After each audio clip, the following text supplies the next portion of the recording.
Hey, what's up, guys? Coach C here. And to continue our discussion on fear, what I want to really hammer home is the reality that fear is natural, that we experience it on a regular basis. If we're normal, relatively speaking, we are all always going to have fear in our life to some degree. Like you may be able to overcome a specific fear as it relates to some specific action or area in your life, and you get enough exposure, you get enough time doing the thing, and then next thing you know, you're like, okay, this no longer scares me. But that doesn't mean that fear that what you experience in your body when you feel threatened, your amygdala, your essentially your alarm system flooding your body with these chemicals and hormones. um, it doesn't mean that you're not going to experience fear as it relates to something else, right? We're always, as long as we live on this earth, we're always going to have to overcome fear to some degree. So, one of the biggest, most powerful ways to overcome fear is through the concept of stress inoculation. So, this is essentially this is repeat exposure to stress at the appropriate doses, right, over time. So, we are being exposed. We are adequately preparing our minds, our body, our psyche to overcome a specific stress. So, some things that used to really stress me out and make me afraid, that I had to work throughout my military career was, number one, I had a fear of deep water. So, the Marine Corps, recon, becoming a combat diver, all those things, like I had to overcome that fear, right? And I was given plenty of opportunity through repeated exposure at night, during the day, diving, swimming, in the open ocean, all kinds of things. Same thing as a Navy SEAL. Again, deep water. It's like I can't see the bottom. I don't know what's down there. It's nighttime. It's freaking scary. It's just me and my swim buddy. We're, a mile and a half from the beach. Like there's probably great whites in the water here, like, or who knows what. I can't see them. Like I used to freak me out a lot. And then you're underwater doing dives, and you're coming up on big, massive ships.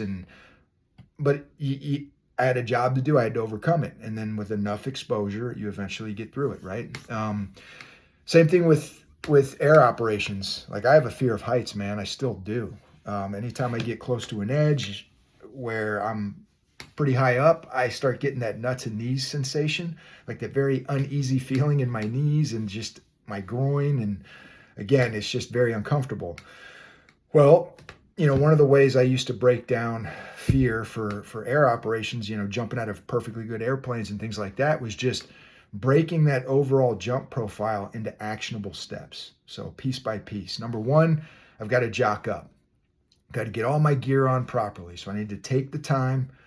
I would start early, right? I would make sure that I had plenty of time, when it was appropriate, to go through that process very slow and methodically, and just taking my time and thinking through it and keeping my nerves down by breathing and just focusing on what I'm doing. Not thinking about the jump yet, not thinking about loading the airplane and going up to altitude and all those things. Just piece by piece, step by step. This is what I'm doing right now. I have full control over this process.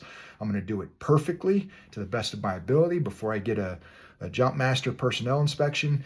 And then from there, we're loading the aircraft. Again, I'm thinking through this process. Now I'm starting to, really think about, okay, as soon as we get in the aircraft, now I'm visualizing my emergency procedures. I'm maintaining control of my breathing. And then we get up to altitude. And then, the jump master tells us to stand up. We're getting ready to exit the aircraft. And now I'm really controlling my breathing. We're doing our last minute pin checks. But even before this entire process, I used to mentally visualize that jump profile. I would just kind of get onto the ground, and I would just close my eyes, and I would think through that entire process, from nailing the exit, diving out of the airplane properly, to, pulling my ripcord, getting in the stack, under canopy, and then doing a successful landing. And if I'm really honest with why I was afraid of jumping out of an airplane, it came down to not necessarily being afraid to die. It wasn't that at all. It was essentially being afraid of having a malfunction that led to like a devastating injury, or something like that, like breaking a leg, or having a really hard landing and getting separating a shoulder, or getting paralyzed or something like that, because that stuff happens. People do die.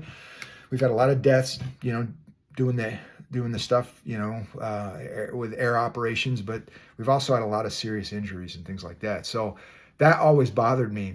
But again, just because that reality is there, number one, it doesn't mean that it's going to happen. Okay. Number two, you have to take control of the steps in that process that you have control over. And so all that other stuff that causes you worry and concern and anxiety or fear, like, you got to push that stuff out and just focus on what you can control, those actionable steps in that process. So for me, when it came to getting on that ramp and seeing, like, hey, we're 14,000 feet, whatever altitude we were jumping at. If it was a daytime jump, you can see.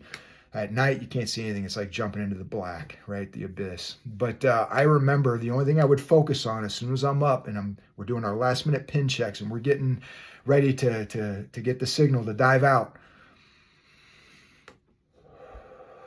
I would just breathe 3 breaths. And I would just focus on nailing that exit. That's it. The only thing that mattered in that moment was, all right, man, just nail the exit. And then as soon as I nailed the exit, then I would focus on going through my count, pulling my ripcord, and then getting under canopy. As soon as I'm under canopy, now I'm focused on getting in the stack, doing whatever it is I need to do to make sure that I don't have a collision in the air. And then the next process from there is nailing a solid landing and not getting hurt. So again, you're hyper focused on what you're doing in this moment right now without losing situational awareness, obviously. So you're diving in, you're pulling yourself out, you're looking, you're diving in, but you're focused on that overall process. And again, when it comes to overcoming fear, it's that repeated exposure to that fear, right? It's being adequately prepared for that event. It's preparing yourself. It's knowing how to prepare, going through those steps. Another important aspect of it too is just being able to control your physiological response to fear, not becoming overwhelmed. And I'm going to talk more about this stuff in the next post. But yeah, until next time, have a good one.